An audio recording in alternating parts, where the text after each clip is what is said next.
అందరికీ వందనాలు. ఈరోజు బైబిల్ రీడింగ్లో కీర్తనల గ్రంథం నుండి 108వ కీర్తన. గీతము దావీదు కీర్తన. దేవా, నా హృదయము నిబ్బరముగానున్నది. నేను పాడుచు స్తుతిగానము చేసెదను. నా ఆత్మ పాడుచు గానము చేయును. స్వరమండలమా, సితారా మేలుకొనుడి. నేను వేకువనే లేచెదను. జనుల మధ్య నీకు కృతజ్ఞతాస్తుతులు చెల్లించెదను. ప్రజలలో నిన్ను కీర్తించెదను. యెహోవా, నీ కృప ఆకాశము కంటే ఎత్తైనది. నీ సత్యము మేఘములంత ఎత్తుగానున్నది. దేవా, ఆకాశము కంటే అత్యున్నతుడుగా నిన్ను కనుపరుచుకొనుము. నీ ప్రభావము సర్వభూమి మీద కనబడనిమ్ము. నీ ప్రియులు విమోచింపబడినట్లు నీ కుడి చేతితో నన్ను రక్షించి నాకు ఉత్తరమిమ్ము.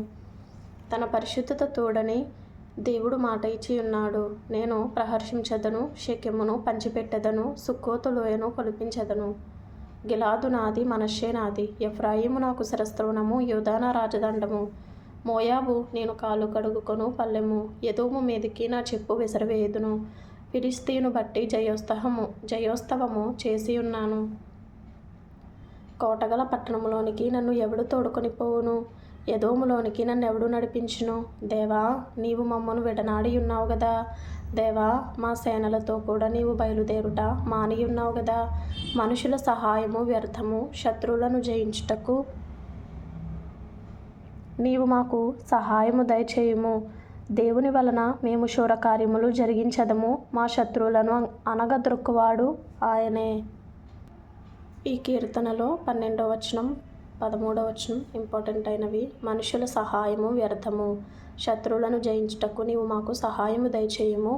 దేవుని వలన మేము శూరకార్యములు జరిగించదము. మా శత్రువులను అనగద్రొక్కువాడు ఆయనే.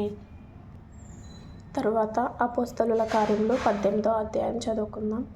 అటు తరువాత పౌలు ఏథెన్సు నుండి బయలుదేరి కొరింథునకు వచ్చి పొంతు వంశీయుడైన అకులను ఒక యూదుని అతని భార్య అయిన ప్రిస్కిల్లను కనుగొని వారి యొద్దకు వెళ్ళెను. యూదులందరూ రోమా విడిచి వెళ్ళిపోవాలనని క్లౌదియ చక్రవర్తి ఆజ్ఞాపించినందున వారు ఇటలీ నుండి కొత్తగా వచ్చినవారు. వారు వృత్తికి డేరాలు కుట్టువారు. పౌలు అదే వృత్తి గలవాడు గనుక వారితో కాపురం ఉండెను. వారు కలిసి పనిచేయుచుండిరి. అతడు ప్రతి విశ్రాంతి దినమున సమాజ మందిరములో తర్కించుచు యూదులను గ్రీసు దేశస్థులను ఒప్పించుచునుండెను. శీలయు తిమోతియు మాసిదోనియ నుండి వచ్చినప్పుడు పౌలు వాక్యము బోధించుట యందు ఆతురత గలవాడై యేసే క్రీస్తని యూదులకు దృఢముగా సాక్ష్యమిచ్చుచుండెను. వారు ఎదురాడి దూషించినప్పుడు అతడు తన వస్త్రములు దులుపుకొని, మీ నాశనమునకు మీరే ఉత్తరవాదులు. 1 అనేసి ఉంది కదా కింద ఫుట్ నోట్లో. ఆ మాటకి అర్థం మీ రక్తము మీ తల మీదనే యుండును అని వ్రాయబడి ఉంది. నేను నిర్దోషిని, ఇక మీదట అన్యజనుల యొద్దకు పోవుదునని వారితో చెప్పి అక్కడ నుండి వెళ్ళి దేవుని యందు భక్తిగల తీతియు యూస్తువను ఒకని ఇంటికి వచ్చెను. అతని ఇల్లు సమాజ మందిరమును ఆనుకొని ఉండెను. ఆ సమాజ మందిరపు అధికారి అయిన క్రిస్పు తన ఇంటి వారందరితో కూడా ప్రభువునందు విశ్వాసం ఉంచెను. మరియు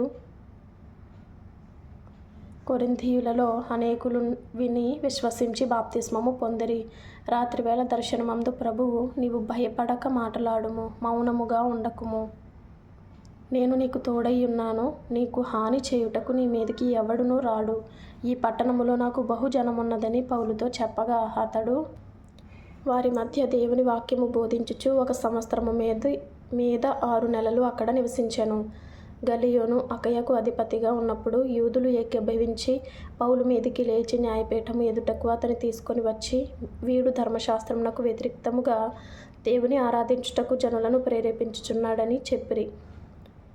పౌలు నోరు తెరిచి మాటలాడబోగా గల్లియోను, యూదులారా, ఇది ఒక అన్యాయము గాని చెడ్డ నేరము గాని అయిన ఎడల నేను మీ మాట సహనముగా వినుట న్యాయమే.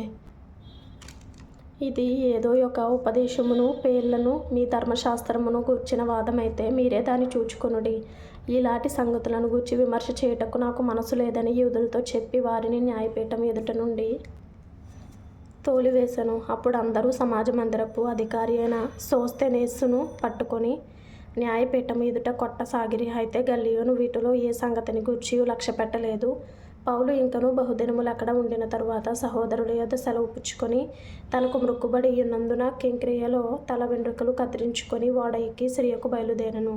ప్రిస్కిల్ల అకుల అనువారు అతనితో కూడా వెళ్ళిరి. వారు ఎఫెసునకు వచ్చినప్పుడు అతడు వారిని అక్కడ విడిచిపెట్టి తాను మాత్రము సమాజ మందిరములో ప్రవేశించి యూదులతో తర్కించుచుండెను. వారింకను కొంతకాలం ఉండుమని అతని వేడుకొనగా అతడు ఒప్పక దేవుని చిత్తమైతే మీ యొద్దకు తిరిగి వత్తునని చెప్పి వారి యొద్ద సెలవు పుచ్చుకొని ఓడ ఎక్కి ఎఫెసు నుండి బయలుదేరెను. తరువాత కైసరయ రేవున దిగి యెరూషలేమునకు వెళ్ళి సంఘపు వారిని కుశలమడిగి అంతియొకయకు వచ్చెను. అక్కడ కొంతకాలం ఉండిన తరువాత బయలుదేరి వరుసగా గలతీయ ప్రాంతమందును ఫ్రుగియ యందును సంచరించుచు శిష్యులనందరినీ స్థిరపరచెను. అలెగ్జాంద్రియ వాడైన అపొల్లో అను ఒక యూదుడు ఎఫెసునకు వచ్చెను. అతడు విద్వాంసుడును లేఖనముల యందు ప్రవీణుడునై ఉండెను. అతడు ప్రభు మార్గము విషయమై ఉపదేశము పొంది తన ఆత్మయందు తీవ్రపడి యోహాను బాప్తిస్మము మాత్రమే తెలుసుకొనిన వాడైనను యేసును గూర్చిన సంగతులు వివరముగా చెప్పి బోధించుచు సమాజ మందిరములో ధైర్యముగా మాటలాడనారంభించెను. ప్రిస్కిల్ల అకులయు విని అతని చేర్చుకుని దేవుని మార్గము మరి పూర్తిగా అతనికి విశదపరచిరి. తరువాత అతడు అకయకు పోదలిచినప్పుడు అతనిని చేర్చుకొనవలెనని సహోదరులు ప్రోత్సాహపరచుచు అక్కడి శిష్యులకు వ్రాసిరి. అక్కడక్కడికి వచ్చి కృపచేత విశ్వసించిన వారికి చాలా సహాయము చేసెను.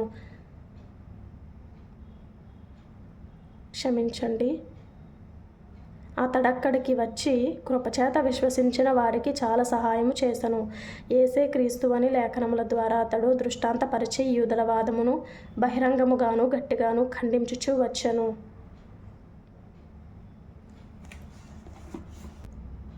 ఈ అధ్యాయంలో అపోస్తలుల కార్యములు 18వ అధ్యాయంలో ఇంపార్టెంట్ అయిన మాట 9వ వచనంలో 10వ వచనంలో రాత్రివేళ దర్శనమందు ప్రభువు నీవు భయపడక మాటలాడుము, మౌనముగా ఉండకుము, నేను నీకు తోడై ఉన్నాను, నీకు హాని చేయుటకు నీ మీదకి ఎవడునూ రాడు అనే ఈ మాటలు ఇంపార్టెంట్గా అనిపించాయి. 1 సంవత్సరంలోపు బైబిల్ పూర్తి చేయాలి అనే ఆశ కలిగిన వారు లైక్ చేయండి, షేర్ చేయండి, ఫాలో చేయండి, సబ్స్క్రైబ్ చేసుకోండి. ప్రభు మీకు తోడై ఉండును గాక. ఆమేన్.